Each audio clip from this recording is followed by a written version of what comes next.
Hello everyone, it is Kieran again here, and I'd like to welcome you to my first ever gameplay commentary on the channel Flawless Cowboy HD.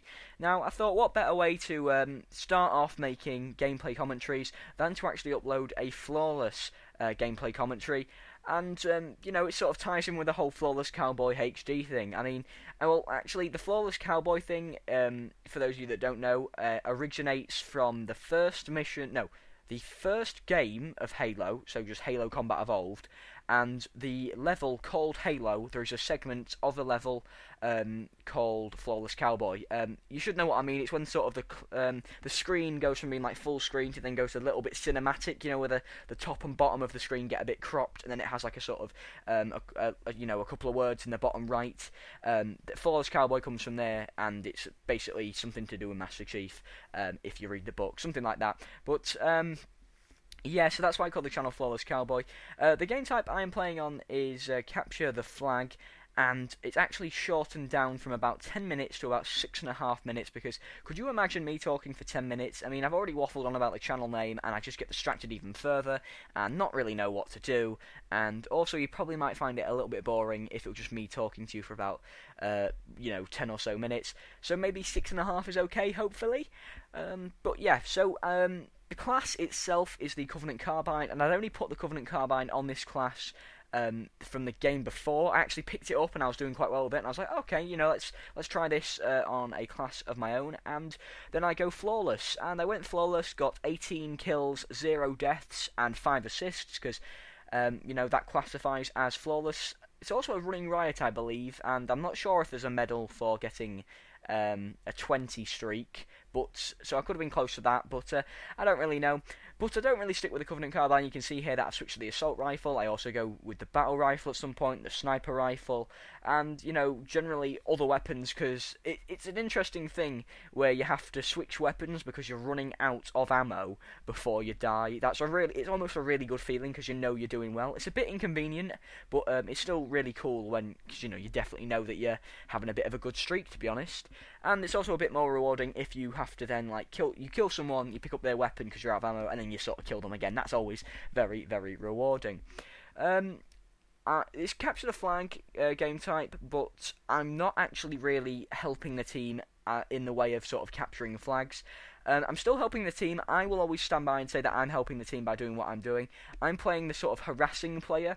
Instead of actually going for flags, I'm basically doing what I'm doing now, running through their spawn, basically trying to attack them, trying to kill them, trying to distract them from their main objective, which is to get our flag. And I am basically trying to just like I've said, harass them, annoy them, and keep them away from going for our flags. If they're spending more time in their spawn, they're not spending time in our spawn getting the flags and attacking us, so they'll always be on the back foot.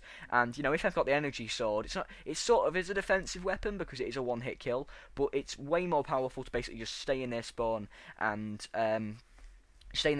escort our flag carriers back. And I'd say that's probably one of the reasons why we do get the win. I don't always stay there. You can see here that I do drop back to the middle ground, and later on in the game I do actually sort of look over our spawn as they start actually getting on the front foot for a change and start attacking. I have the battle rifle at this point, and I start getting a couple of headshots and whatnot. But I definitely would say that my style of Capture the Flag, unless I am actually playing with friends, is playing the harassing role. Definitely not going for flags, because I do think that if you're playing Capture the Flag and you don't really have any teammates in sort of party chat with you, and you're just relying on randomers, you are gonna probably have a bad time, because there's no sort of coordination.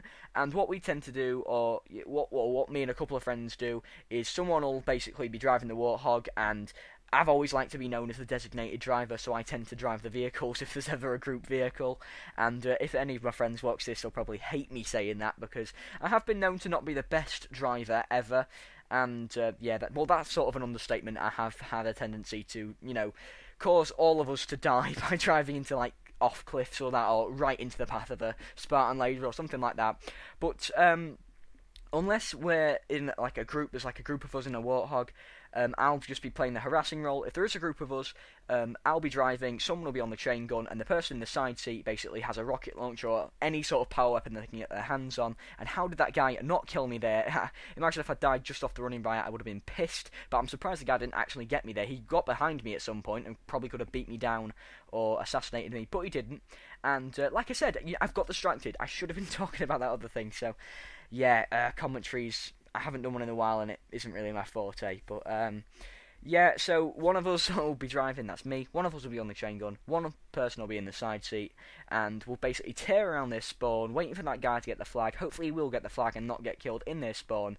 And the other two will just drive around, circling the spawn, harassing them whilst he gets the flag. And it's a good tactic because if the enemy are going for you, if they're more prioritised about getting kills and not defending the flag, you've pretty much won the game. If you're playing against a stubborn type of enemy, which I try to play as, but it's often easier to say that you play as this type of person when you actually are, because I try to play a sort of a stubborn role where I'll throw myself at the objective, I'll throw myself at defending the flag, and screw the KD, it don't really bother me. But sometimes, like especially on this sort of game, when I'm now at 15 for 0, I'm knowing I'm on a streak, and it's coming to the end of the game. I'm thinking in the back of my mind, oh my god, I could get a flawless gameplay. I could actually get a flawless gameplay here. I'm thinking, I'm gonna camp. I'm gonna stick in some rooms, and I'm not really gonna try and at this point, would you really? You have to ask yourself this question: if you've got say a 16 streak or something like that, and you go, I know, I'm gonna go capture some flags, and you sprint across no man land and try and grab a flag, you are one brave man. You're probably braver than I am. But this is the end of the gameplay. I hope you have enjoyed what you've seen and the ramblings, of course, of me. If you'd like to leave a comment, please do. If you'd like to subscribe because you're new, please do. But until next time, I've been Marigo. Thanks for watching and goodbye.